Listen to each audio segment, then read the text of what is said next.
Hi guys, welcome to the channel. In this video I'm going to teach you how to mix your tech house low end like a pro. Just before we start guys, I'm now doing free mixing and mastering, and if you want me to mix and master your track, you need to do a couple of things. Like this video, subscribe to the channel, click that nice little bell icon so you trigger the algorithm, and finally you need to leave a comment with "I want my free mixing and mastering," and in 1 week I will choose a winner. You can also leave a comment on my previous video, and that will increase your chances, and maybe I will mix and master your track. And now guys, let's dive into the mixing process. There are a couple of key concepts which you should follow if you want to have nice and punchy low end. So let's start from the first one guys, and the first one is kick timbre. And I mean the kick itself, like the length, the sound, how it sounds, what waveform it has. You can use either a sample or a kick synthesizer, but I strongly recommend using a kick synthesizer because you can tweak your kick drum however you want. You can tweak the pitch, the amplitude, and just change how you want it to sound.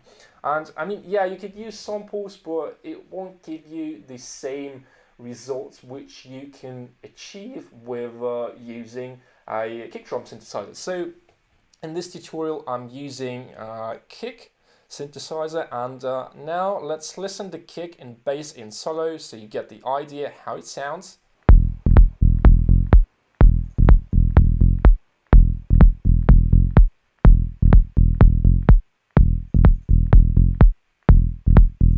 So yeah, as I told you, here you need to find a balance between your kick and bass, and I would recommend using one simple rule. When you are making those pitch points, try using either fifths or octaves, because it's the best interval when it comes to music. It's the most powerful.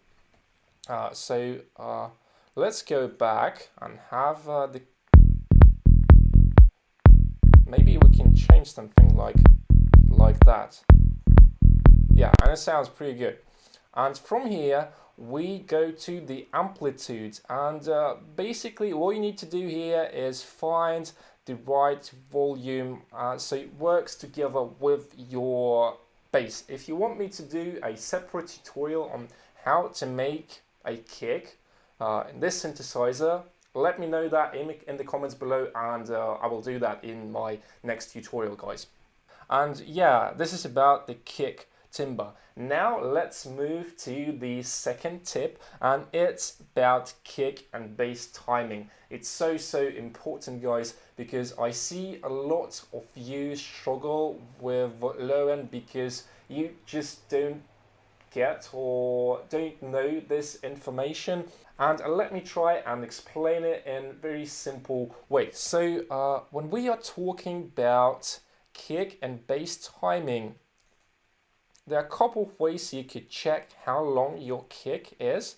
So let's try and use LFO tool. It's a really nice volume shaper. So if we click here, we can see that our kick is this long. And by doing that, you can see and adjust the sidechain length of the envelope for our bass, so we can make it just a bit shorter.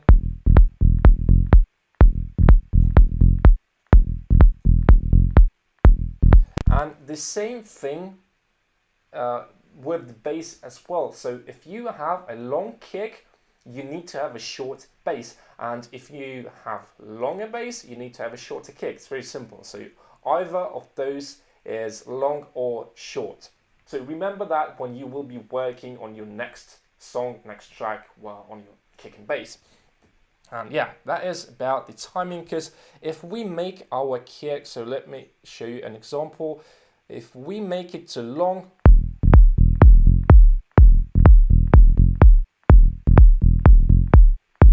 I mean, it still still sounds kind of okay, but if the kick or the bass is too long, they going to clash, and the frequencies, especially when it comes to the low end of your track, it's not gonna work on the bigger system. So it's really important to check the length of your kick and bass. And let me show you an example when the bass is just too long.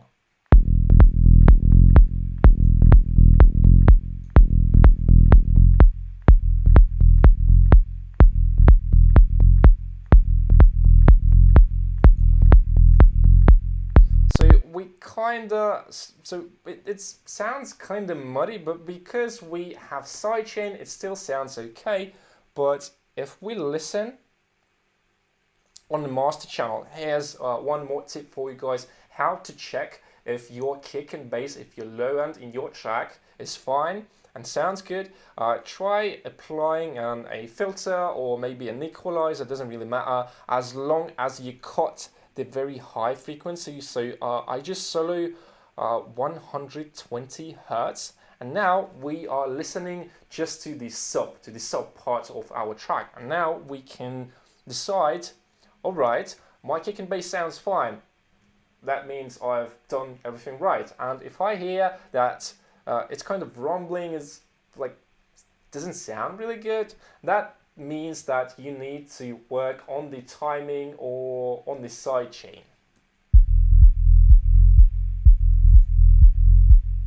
And let's try and mute the side chain.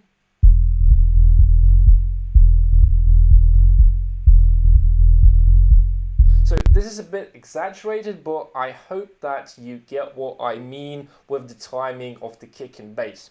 And when we make it shorter,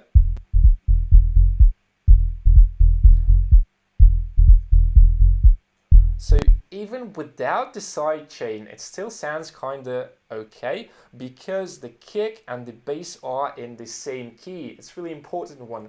You need to have your kick in the same key as the song and as the bass. So they're going to have the same frequencies and the same phase. And also one more thing, when you are working with the pitch and with the amplitude, make sure that the phase, you can see the waveform here, you can by ear tell that there's something wrong with the phase. So try moving your points maybe to the left, to the right, and you need to find a balance. And when it starts sounding good, it means that everything is fine with the phase, and this is exactly what we are looking for, guys. So yeah, I hope you get this one with the balance. And now let's move to the mixing part, to the EQ. So I'm going to show you how I process my kick and the bass. So this is just with the EQ. I think you will hear the difference. So let's listen now with the EQ.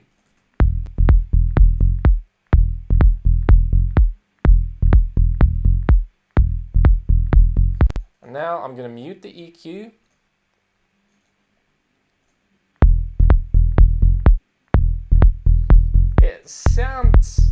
It sounds kind of muddy. I don't really like the sound. And in the EQ, the changes are subtle. So as you can see, I'm not really cutting more than 2-3 decibels. I mean, it's okay if you want, and if you know that you need to cut, let's say 6 decibels, or maybe even 10. But I think if you are cutting 10 decibels, there's something wrong with your bass or with your kick. So I think you should go to the previous stage, the sound design, but this is another topic. Let's talk about EQ. And yeah, the changes are really subtle. So let's start with the kick, and I'm going to explain how to properly EQ it. The first thing which I do is usually a low cut, so I cut around 40 hertz. I hear some people cut maybe at 30, but usually I would leave more space for the bass, so I would cut my kick at 40 and my bass I would cut at 30. You can experiment. It really depends on the genre, on the result you want to get, because sometimes you can cut more, sometimes you can cut less. I mean, just try if that works in your mixes. And the next step is to cut some of the low mids, because the most problems are in this part here, in this spectrum, in this part of the spectrum. And you need to make sure that it sounds clean. So for example, how to know if you are doing right job when you are EQing. So let's now activate the filter. And let's try and maybe remove or mute the cut here.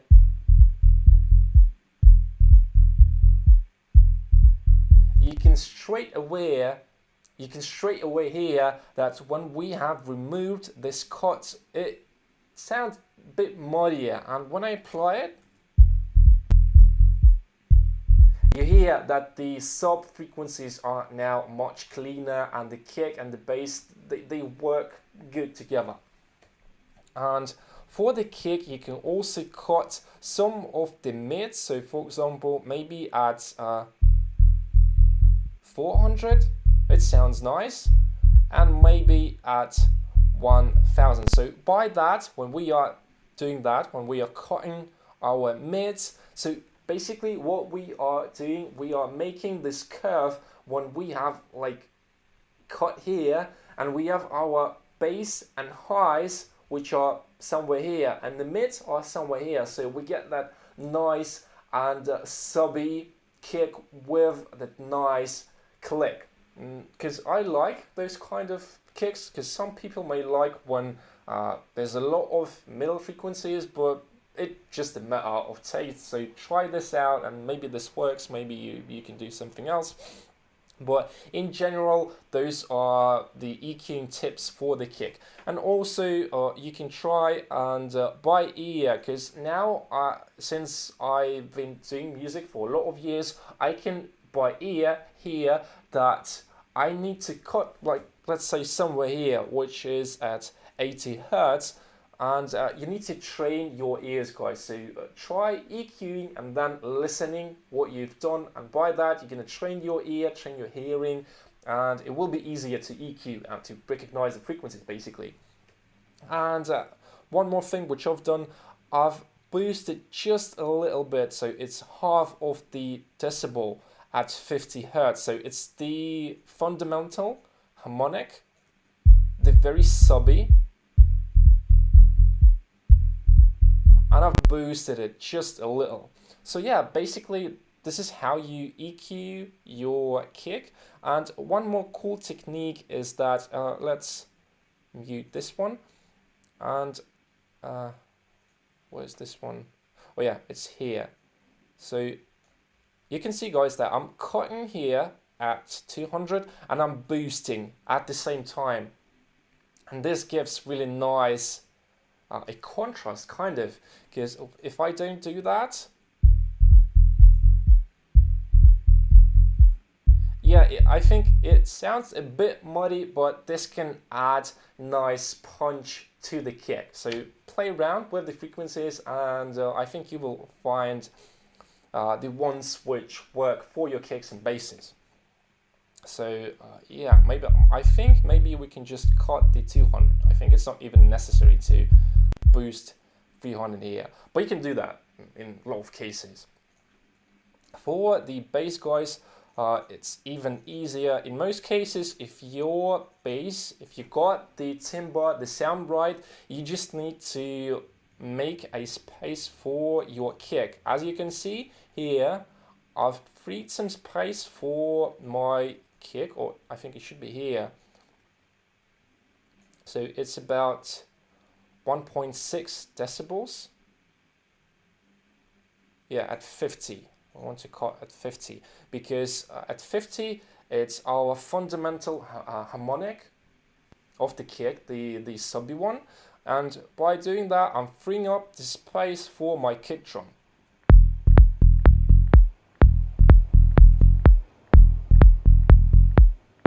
You can hear that it sounds a bit muddy, And here I'm just cutting a little bit of 100 just to make my bass a little bit lighter, and yeah, just to free up the space.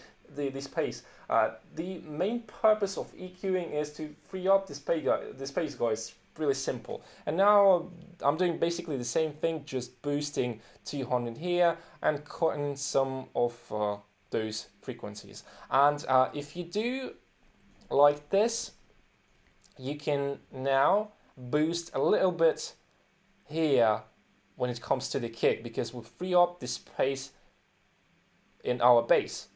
And if we do vice versa, it means that you can now boost 200 at like in your kick. So I hope you get this one. Now let's move to the next thing, and the next thing is saturation, guys. Saturation is the king. It makes your sounds, especially the kick and bass, more glued together, more warm, and more punchy, I would say. So it's a kind of like compression, but not really. But it works in similar way because it reduces the dynamics of the sound. So let's look at the volume here. You can see that our peaks are at, let's say, yeah, minus 12. And we have here around 12 decibels, like here. And when we are applying the saturation, now we reduced the dynamic range. And let's see how I set up my saturator. So I usually split my saturation in 3 bands. The first one is the subby one, and it sounds like that. And if I mute it, so we get a little bit of that nice distortion, which gives that warmth to the sound. And really important thing, guys, with the saturation is that you need to gain stage your bands, basically. So if I add a little bit of drive, or if I want to add a lot of drive, I will need to adjust the volume. So for example, if I do like that, you can hear that now our kick and bass are louder, and we need to compensate this. So I usually go like -6. So the more you add the drive and the dynamics, the more you need to lower your volume of a specific band. And next thing is mid band, and basically I'm doing the same thing. So I'm squeezing the dynamics a little. So if I go like that, let's solo.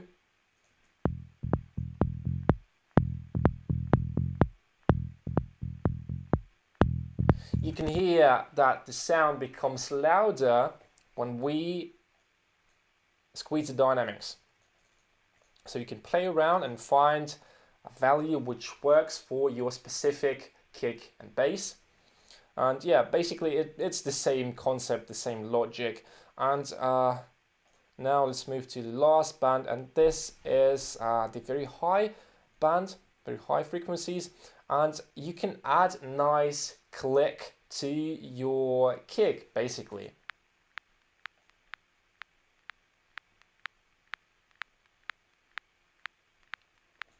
I would say this one is very simple. You just add a little bit of drive and it's fine.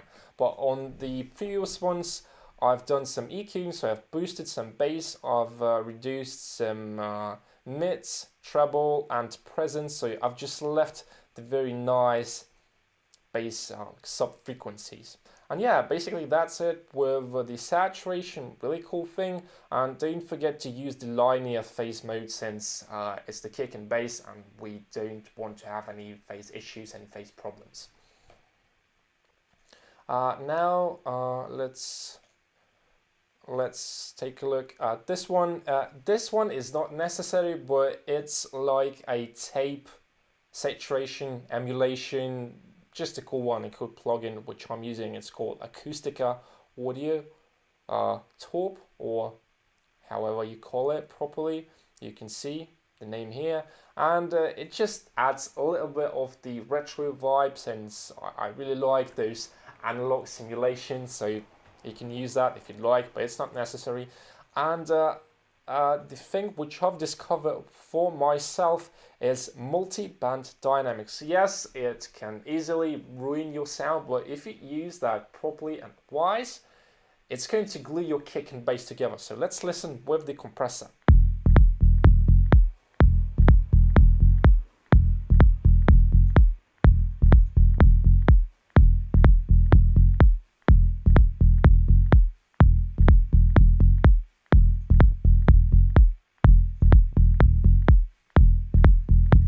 I think you can hear difference, and the most important thing here, guys, is to split your signal right, like properly, because you can use 3 bands, you can use 2 bands. Usually I find myself using 2 bands, and for the sub frequencies I go 1:8 ratio, and usually it's about 6 decibels of gain reduction. And yeah, you just need to find the right value. So for the sub frequencies, I would use longer attack and release ratios. This one is very important, because if you use very short release and attack time, it's not going to sound really good, because you just will not give enough time for your kick and bass to play and to hit and release. So just try using longer attack and decay release ratios. Yeah. And for the second band, it's a bit easier, because this one is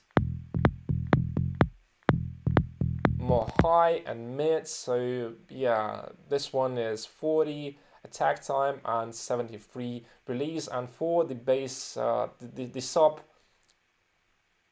part of the kick and bass, I am using 60 and 120, the attack and release time. And finally, at the end of my chain, guys, I have an EQ, and I'm cutting just a little bit of the 400.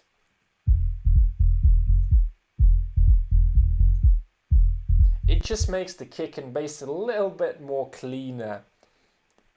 And it's really important if you want to get clean sound, and it's really important if you want to get a clean sound, you should use the same logic when you are building your chain. So first comes the saturation, then comes the compression, and if you want, you can do like add frequencies with analog emulations, and they should go before the compressor. I mean, it can depend. Sometimes it could go before or after, but I think, and from my own experience, it sounds cleaner when you have additive EQ before the compressor. So compressor compresses the sound, and after that you EQ some of the frequencies to make your sound even cleaner. I mean, it's not really a rule, but I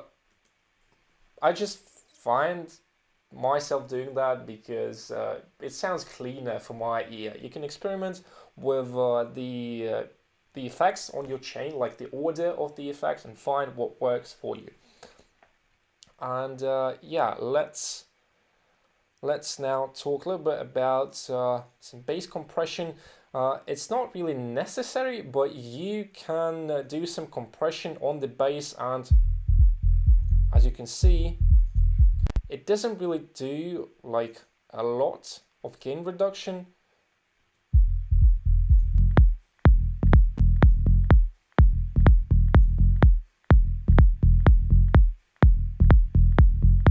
But sometimes it can make your kick and bass more glued together because we're reducing the dynamic range of the kick and the bass, and you can do the same thing for your kick and bass. But I usually would just go for the bass, since when we are using a compressor, and because kick is louder, the compressor on the groove bus, it compresses the kick more. So I think usually we don't need a separate compressor on the kick. Sometimes it can be necessary, but not always.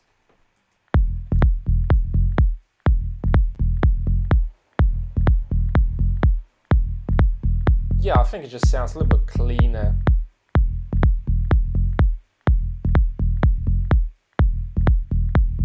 And this compressor is really good for the bass because it has really slow attack time, and it gives your bass some like nice harmonics, since it's a tube compressor and it has some sound character. And this is exactly what we are looking for if we want to get nice, warm kick and bass and low end. And finally, guys, the balance between your kick and bass. This one is crucial because let's say we are having our kick and bass.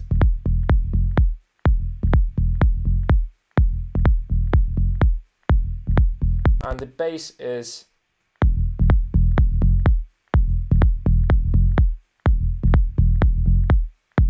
louder than the kick. It shouldn't be this way. So usually when I adjust the balance between my kick and bass, so let's say the kick is at -6 and the bass is usually going to be 6 decibels below the kick. So -6 for the kick and -12 for the bass. This is usually like a sweet spot for your kick and bass.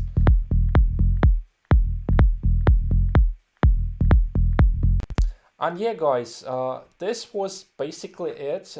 This is the rules which I use when I am mixing my low end, and this is really, let's say, like universal, versatile things, because you can use those concepts, those rules in any genre, but just tweak those so they fit a specific genre. So yeah, guys, that was all for today. I hope you learned something, hope you liked the video, and I want you to do a couple of things. Like this video, subscribe to the channel, click that nice little bell icon so you trigger the algorithm, and it will help the channel to grow faster. And as always, guys, thanks for watching, and I see you guys in the next one.